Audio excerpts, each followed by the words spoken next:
Seryoso ba ba, te? Powerhouse of the cell, photosynthesis. Diyos ko, dali-dali lang yan. Tuloy ko kasi lagi sa klase. OA mo, gago. Te, grade 1 pa lang alam ko na yan. Okay ka, Kim. Love that for you.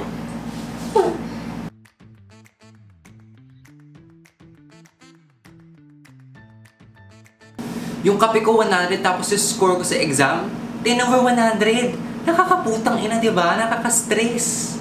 Alam mo, kalimutan mo na yan. May papatry ako sa'yo.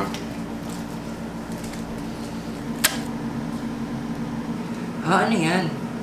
Basta, di ba sabi mo nasa stress ka na? Eto, nakaka-relax to. A solution to your problem. Teka, ba't dalawa lang? Di ba dapat marami yan? Dahil ka, te, ah.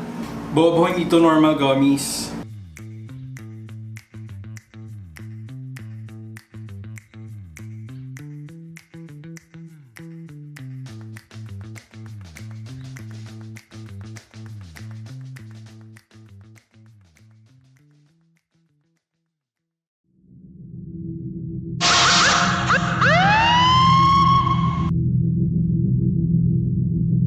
Gago, te, ano yun?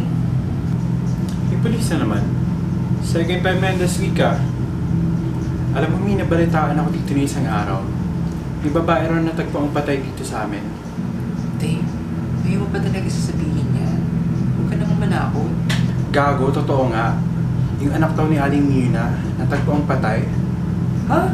Hindi ba nakasalubong pa natin yung isang araw? Oo nga eh. Kawawa naman. So, yung anak ni Aling Mirna, natagpo ang patayan.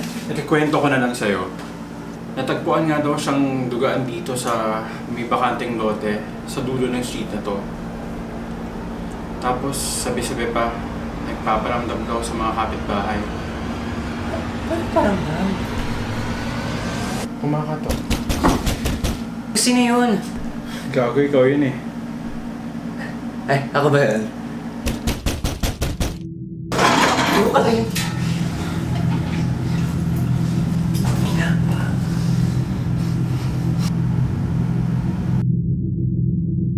Putang ina!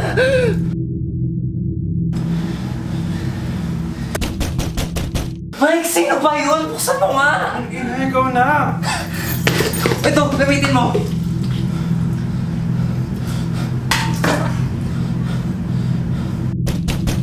This has been a good run.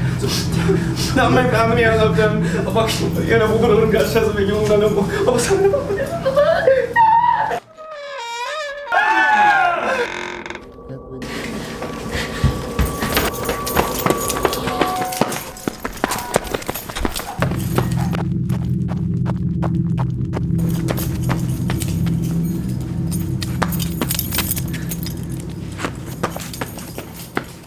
Galing, te. Bakit ka kasi kumaanan? Tapos na. Dito!